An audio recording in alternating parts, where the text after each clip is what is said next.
সে তৌহিদের বাস্তবায়ন, তৌহিদের আল্লাহর একত্বের পুরোপুরি বাস্তবায়ন করা। যদি পুরোপুরি বাস্তবায়ন করতে পারেন তো বিনা হিসাব বিনা আযাবে জান্নাতে যেতে পারবেন। আর যদি আর অধিকাংশ মানুষ যারা ধার্মিক তারা পুরোপুরি বাস্তবায়ন করতে পারে না, যার ফলে কিছু হবে, যারা কিছু আযাব শাস্তি পেয়ে ধাক্কা খেয়ে জান্নাতে যাবে। মুসলিম সমাজে ধার্মিক সহি আকীদা মানাজের, কিন্তু কিছু বাস্তবায়নে ঘাটতি ছিল, সেই জন্য কিছু শাস্তি পেয়ে কি হচ্ছে জান্নাতে যাচ্ছে। জাহান্নাম থেকে রক্ষা পাচ্ছে, কিন্তু কিছু শাস্তি পেয়ে, সেই শাস্তিটা দুনিয়াতে পালা মুসিবতের হইতে পারে, বিপদ আপদের হইতে পারে, দুর্ঘটনা হইতে পারে। আর তারপরেও যদি কাফারা মোচন না হয় তাহলে কবরের আযাব হইতে পারে, তারপরে ক্ষান্ত হয়ে যাবে। যদি গুনাহ মাফ তো ক্ষান্ত হয়ে গেল কবরে কিছুদিন আযাব শাস্তি হওয়ার পরে।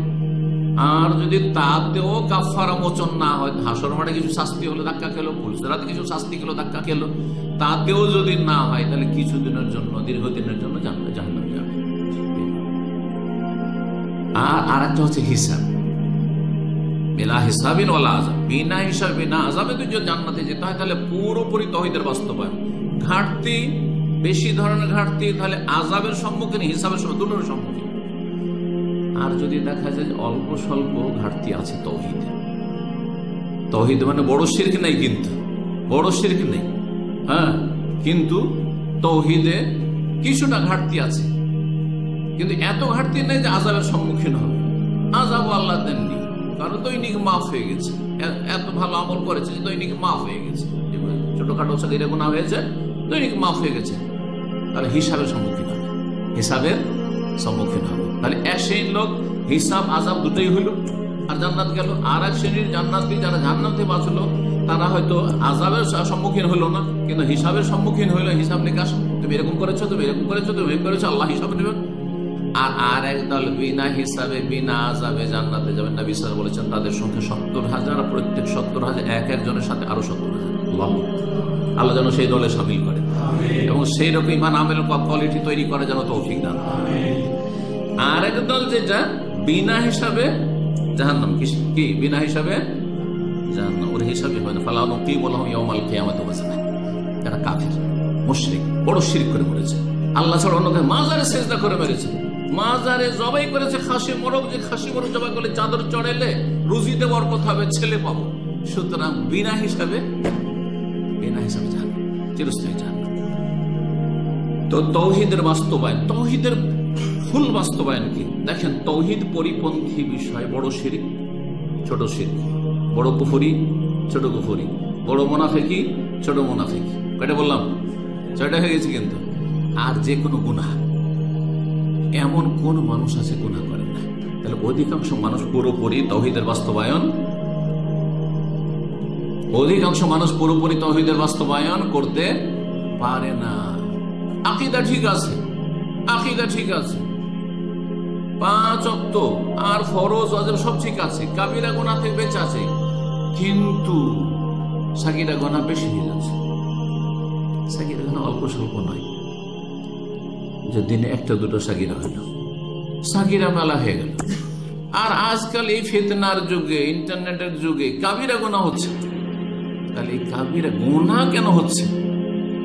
আপনি এই গুনাহগুলি মানুষের সামনে করতে পারতেন না, আর আল্লাহ সবকিছু জানছেন, আলিমুন খবর রাখছেন, সামিউন শুনছেন, বাসীরুন দেখছেন, তার সামনে কি করে করছেন?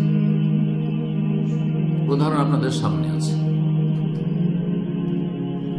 কিছু গুনাহ আছে, কিছু দৃশ্য আছে, কিছু কাজ আছে স্ত্রীর সামনে করতে পারছেন না, আপনার স্ত্রী স্বামীর সামনে করতে পারছেন না, বাপ ভাইয়ের সামনে করতে পারছেন না, কারো সামনে, সাথী বন্ধুর সামনে করতে পারছেন না, কিন্তু আপনি একা একা করছেন।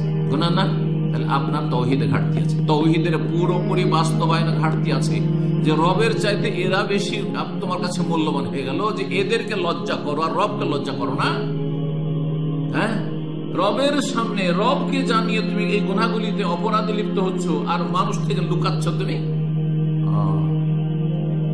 আপনি কারো সাথে নাজায়েজ কল করছেন, আপনার স্ত্রী বলছে কেন এতক্ষণ ধরে এনগেজ কেন ছিল, যে প্রবাসে আছেন আপনারা, এতক্ষণ কেন তোমার টেলিফোন বিজি, লাইন পাচ্ছি না, বলছে আরে বলিয়া না, ওই একজন কল দিয়েছিল, ও আমার বন্ধু। হ্যাঁ, কিন্তু আপনি আসলে নাজায়েজ কোনো মহিলার সাথে কথা বলছেন, লুকাচ্ছেন আপনার স্ত্রী থেকে।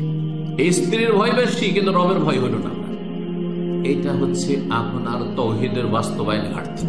এইরকম অবস্থা অধিকাংশ লোকের, অধিকাংশ ধার্মিকদের, যার ফলে আযাবের সম্মুখীন হবে, আর না হলে হিসাবের মুখোমুখি হবে, তারপরে জান্নাত হবে। আর যদি এই দুটোতেও শামিল না হইতে পারেন, বিনা হিসাবেও হলো না, বিনা আযাবে হলো না, আর হিসাব নিয়েও জান্নাত পাওয়া গেল না, আর আযাব দিয়েও জান্নাত পাওয়া গেল, তাহলে কি হইতে হবে? জাহান্নামী হইতে হবে নিশ্চিত। আল্লাহ রাব্বুল সঠিক বুঝ দান করুন। তাওহীদের পুরোপুরি বাস্তবায়ন করলে পুরোপুরি জান্নাত, বিনা হিসাব, বিনা আযাব। একটি হাদিস শুধু সহিহ বুখারী 125 নম্বর শোনায়। মুআয ইবনে জাবাল রাদিয়াল্লাহু তাআলা হাদিস খুব শুনেছেন আপনারা। নবী সাল্লাল্লাহু আলাইহি ওয়াসাল্লামের বাহনের পেছনে বসেছিলেন, বলছেন ইয়া মুআয, হে মুআয।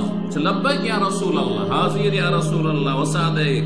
ইয়া মুআয, তিনবার করে ডাকছেন, লাব্বাইক ইয়া রাসূলুল্লাহ, ইয়া মুআয শোনো। কেন বারবার করে ডাকছেন? যাতে করে মনোযোগী হয়, বারবার কে বলছেন, তাহলে কানটাকে একবার খাড়া করে আছে শোনার জন্য, প্রস্তুতি আছে কি বলবেন রাসূলুল্লাহ সাল্লাল্লাহু আলাইহি ওয়াসাল্লাম। বলছেন নবী সাল্লাল্লাহু আলাইহি ওয়াসাল্লাম, মা মিন আহাদিন ইয়াশহাদু আল্লা ইলাহা ইল্লাল্লাহু ওয়া আন্না মুহাম্মাদান রাসূলুল্লাহ, কোন ব্যক্তি যদি সাক্ষ্য প্রদান করে যে আল্লাহ ছাড়া কোনো সত্য মাবুদ নেই, আমার মাবুদ একমাত্র আল্লাহ, আর মুহাম্মদ সাল্লাল্লাহু আলাইহি ওয়াসাল্লাম আল্লাহর রাসূল, সুতরাং ইবাদত একমাত্র আল্লাহর করব, আর তরিকা একমাত্র ধরব রাসূলুল্লাহ সাল্লাল্লাহু আলাইহি ওয়াসাল্লামের, সিদকাম মিন কলবিহি, অন্তরের সততার সাথে, সিদকাম মিন কলবিহি, অন্তরের সততার সাথে। যেই ব্যক্তির মধ্যে অন্তরের সততা থাকবে পূর্ণ মাত্রায়, সেই ব্যক্তি পাপে লিপ্ত হবে। হ্যাঁ, যেমনই পাপের দিকে শয়তান মনটা নিয়ে যাবে, সাথে সাথে সে থমকে দাঁড়াবে, সাথে সাথে থেমে যাবে। ইল্লা হারামাহুল্লাহ, তাকে আল্লাহ জাহান্নামের উপর হারাম করেছেন। কালু ইয়া রাসূলুল্লাহ, কালা ইয়া রাসূলুল্লাহ, মুআয বলছে হে আল্লাহর রাসূল, আফালা উখবিরু বিহিন নাস ফায়াস্তাবশিরু, তাহলে মানুষকে জানিয়ে দিই। হ্যাঁ, মদিনার অলিতে গলিতে গিয়ে সবাইকে জানিয়ে দিই, তারা খুশি হবে এই সুসংবাদটি পেয়ে, যে যদি তাওহীদের বাস্তবায়ন করতে পারি আর রাসূলের তরিকায় চলতে পারি পুরোপুরি অন্তরা সততার সাথে, তাহলে জাহান্নাম হারাম। নবী সাল্লাল্লাহু বললেন যে না, এখন বলিও না, কারণ যদি এখন শুনে নাই তাহলে কি ইয়াত্তাকিলু, এই ফজিলতের উপর ভরসা করে কর্মে ঢিলা হয়ে যাবে, আমলে যে তৎপর হয়েছিল আমলে কি হয়ে যাবে? অলস হয়ে যাবে। কিন্তু মুআয রাদিয়াল্লাহু তাআলা হাদিস তো লুকিয়ে রাখতে পারছেন না, যেন ইন্তেকালের পূর্ব মুহূর্তে গুনাহ থেকে বাঁচার জন্য ইলম লুকানোর, গোপন করার কাবিরা গুনাহ যে রয়েছে, আল্লাহ সূরা বাকারা বলেছেন কি আয়াতে, সেই গুনাহ থেকে বাঁচার জন্য জানিয়ে দিয়েছেন নবী সাল্লাল্লাহু আলাইহি ওয়াসাল্লাম এই কথা বলেছেন। কিন্তু এই কথা যারা ইমানদার ধার্মিক এই হাদিস শোনাবে, কিন্তু ফাসিক ফাজের, যার 5 ওয়াক্ত সালাতই ঠিক নেই, হ্যাঁ, যার ফরজ রোজাই ঠিক নেই, যার ঠিক করে যাকাত দেয় না, যে বিভিন্ন গুনাহে জড়িয়ে আছে, তাকে যদি এই হাদিসগুলি শোনান, তার সাথে শাস্তির হাদিস শোনাইতে হবে, শাস্তিরও হাদিস শোনাইতে আল্লাহর সাথে ঠিক থাকবে। যেমন কোরআন হাদিসে আল্লাহর পুরস্কারের কথা, নিয়ামতের কথা আছে, তেমন আযাব শাস্তির কথা আছে। দুটো হচ্ছে ডানা, এই দুটো ডানা যদি ঠিকভাবে না থাকে তো পাখি উড়তে পারে না। ওই রকমই আল্লাহর কাছে আশাবাদী হইতে হবে রহমতের, আর আল্লাহর ভয় অন্তরে থাকতে হবে। ভয় বেশি হয়ে গেলে নিরাশ হয়ে যাবে, আত্মহত্যা করে ফেলবে, যে বেঁচে লাভ কি, জাহান্নামে যেতে হবে, হ্যাঁ, আমার জীবনটাই বেকার হয়ে গেল। আল্লাহ মাফ করবেন না, আল্লাহ মাফ করবেন, যত গুনাহ হয়ে গেছে অতীতে আল্লাহ মাফ করবেন, আশা করতে হবে। রব্বুল আলামিন আমাদেরকে যেন তাওহীদের পুরোপুরি বাস্তবায়নে তৌফিক দান করেন।